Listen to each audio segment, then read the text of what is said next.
Hello everyone and welcome back. I am Duke Silver. Today we are playing Goldilocks. Now before we get into it, I just wanted to say once again that I am doing a sponsored stream tomorrow at 12 o'clock Pacific Standard Time.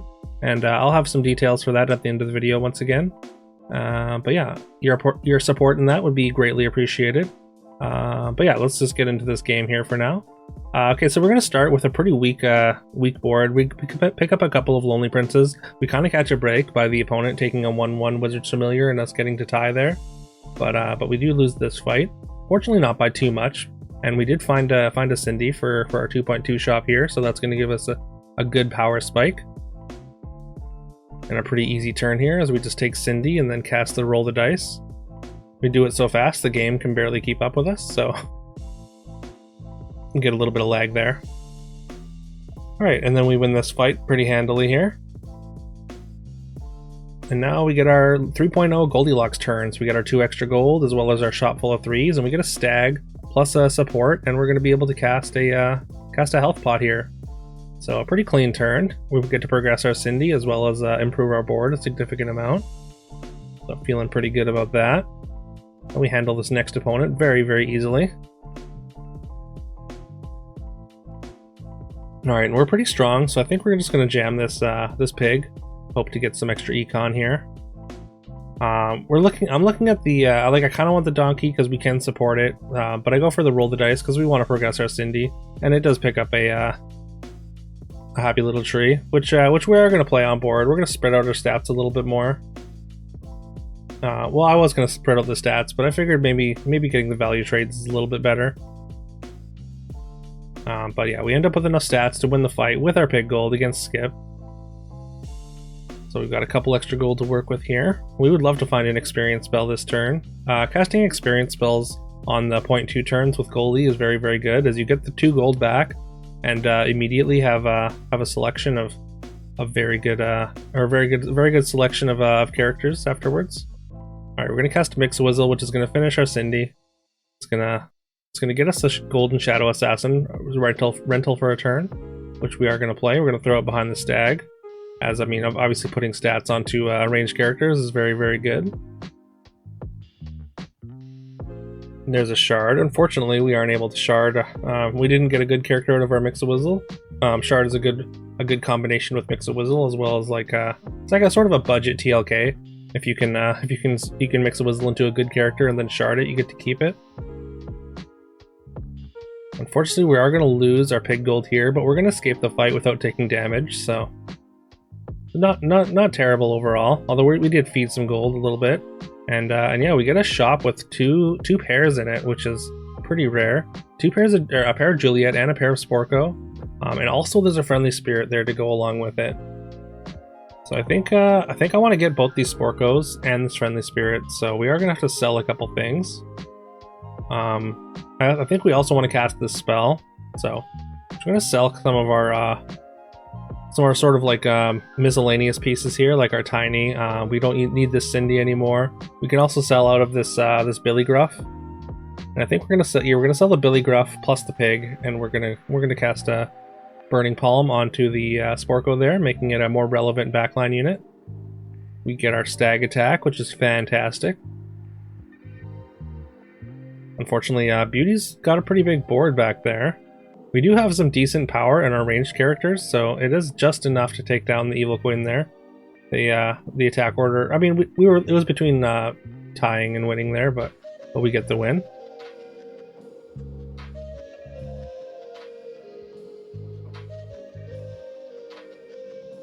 Alright, so now we just want to find more friendly spirits. We want to triple our Sporko. I mean, we want to triple our Good Witch, of course. And we've got our lock chest coming up next turn. So we've got a lot of potential, but we do need to find some things. And unfortunately, these shops are pretty dry, so we're kind of just charting through these shops. There's a pair of mummies, but I don't know that we want to invest in that at this point, so we roll past it. We do find a triple for our Lonely Prince here, and I think with 2 more pairs, I'm fine with taking Skipping Stone here. And there's a triple. I'm gonna get to triple our Sporko next turn. There's quite a few stats over on that side, so that's a little bit concerning. we are going to lose this, and then opponent is going to get their pig gold as well as their Make a Wish. So the Fates is going to be pretty scary later. We get a crystal ball out of our lock chest, and we pick the Sporko up, hoping for a forking rod. Unfortunately, there's no forking rod here, so we're gonna go with the 3 of swords. I think it's just adds the most stats, and seems worth it to me, anyways. To add some extra attack to our range in the back line, as well as our 2 friendly spirits.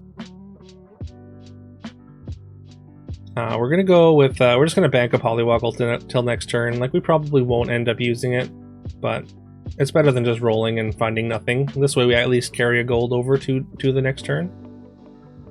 A pretty big backline for this opponent, but fortunately our attacks go well enough that we managed to win the fight and take them down. And they had wand ball, so and here, this is one of the reasons, one of the huge strengths of Goldilocks.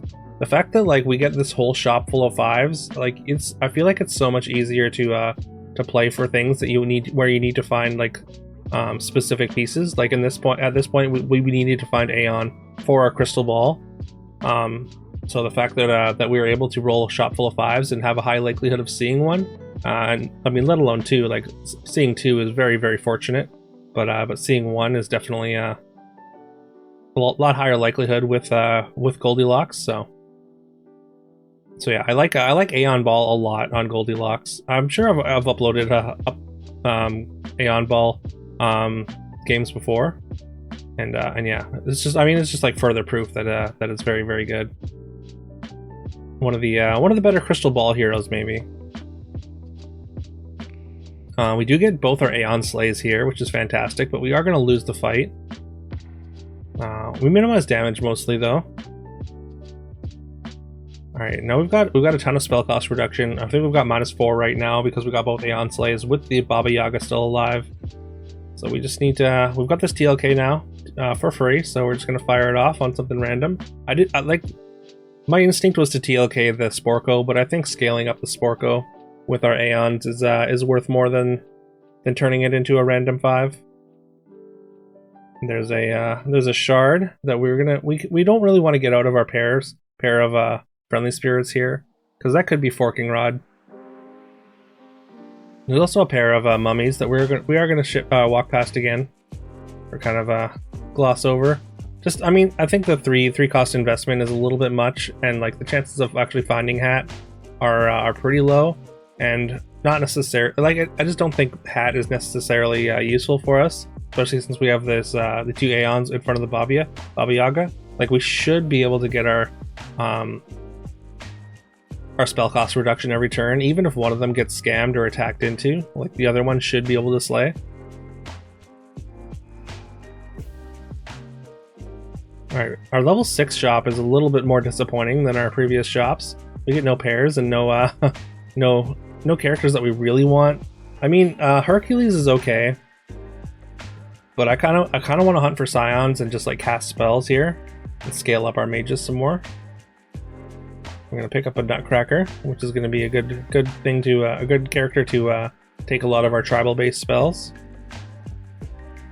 We're gonna get out of our skipping stone a little bit late after 6, but we still gain 2 life from it anyways, so it's not a total waste, and we get to lock a Scion there. Scion's not very big, but I mean, it'll grow with time. With our crystal ball and Aeons going.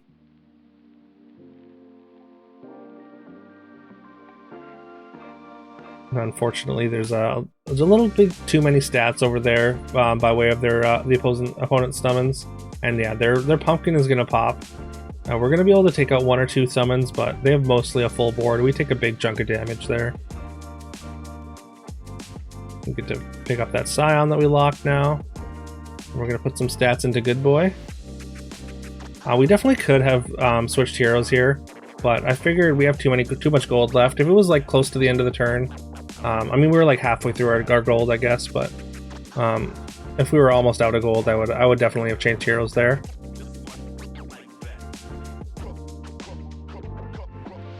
We are going to lock this. We should have shrunk first. That was kind of a misplay there, but yeah, we're going to shrink and we're going to lock that 1 cost chicken.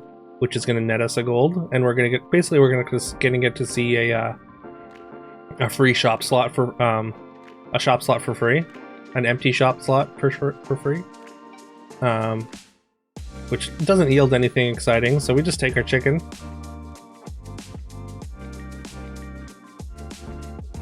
We get to take a nice little health pot there, as we have dropped down to 4 and we gain 1 and go to 5. Fortunately we do have a ghost fight this turn, and we get to triple our Scion.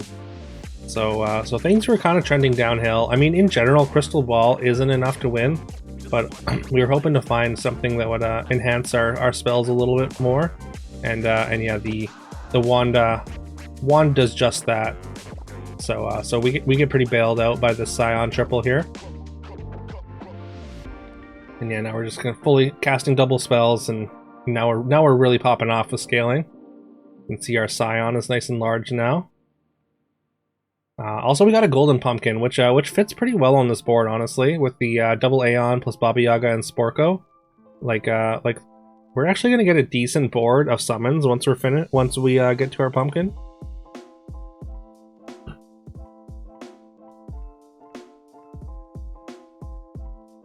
So yeah, now it's all about just scaling. Obviously we want to find more Scions, but mostly we just want to chain spells. And because we have wand, like the spell cost reduction, like we can be doubling any spells. So that's going to allow us to like double Pigamorphs and higher cost spells like that. We find another Scion, which is fantastic.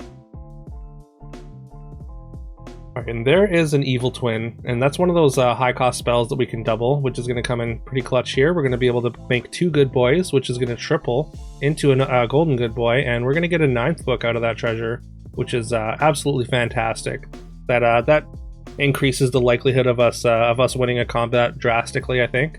Not only because our board is mages minus the pumpkin, but the fact that the pumpkin has a pretty good chance of summoning other mages. There's a lot of mages in Evil, so yeah, 9th book is a pretty decent pumpkin treasure at times. And here we get this is a sort of beauty mirror comp. They don't seem like they've really assembled like the optimal version. They don't have any good boys or Medusas, but and yeah, we handle this like relatively well here. Although this opponent is top board at 22, but our golden pumpkin does get popped, and they're left with 0 power characters, meaning we deal 22 damage, taking them from 22 to exactly 0. So taking down the top board in one fell swoop is amazing. Incredibly fortunate for us, but yeah, we just absolutely gave them a thrashing there.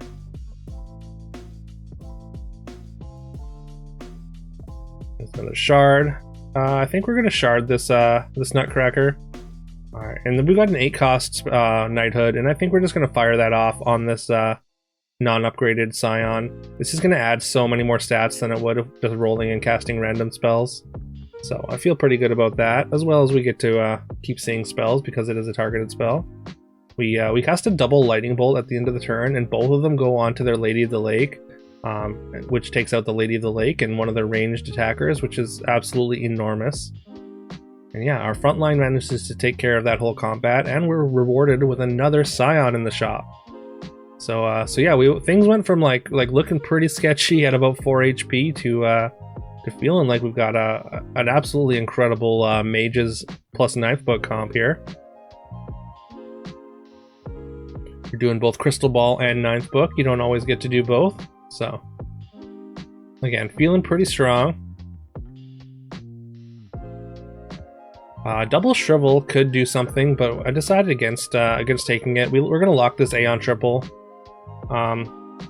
There isn't really any treasures that we want, but I mean, just making a giant Aeon I think is worth the gold potentially. It might not be though, but we lock it anyways. Also, it might not matter because this might be just the end of the end of the road for our opponent here, and it is.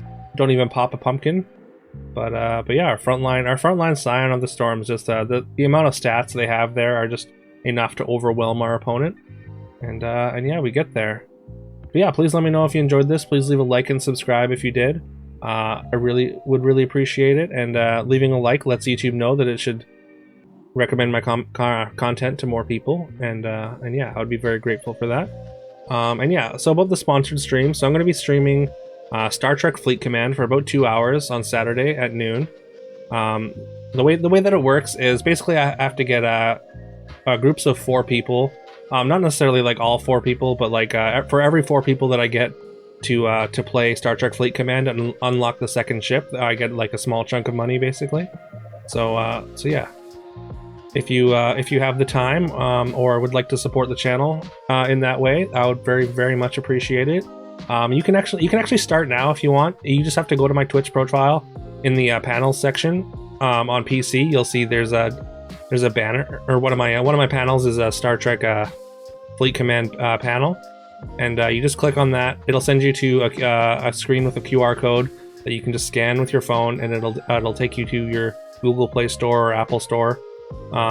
Or if you're on mobile, you can go to the Twitch app and then go to my Twitch channel and then go to the About section, and it'll show the panels there. And you can just click on that. It'll take you right to the Play Store without the QR code. But yeah, anytime if you can do it anytime in the next week until next Wednesday, I believe. And yeah, if you can you just have to unlock the second ship. And you don't even have to build it or anything. I did it myself. It took me just over an hour, but I got a little bit lost while playing, so you could probably do it within an hour. And yeah, again, that would go a great long way to helping support me and my content, and I would be incredibly grateful. But yeah, with all that being said, I hope you all have a great rest of your day, and I will see you tomorrow.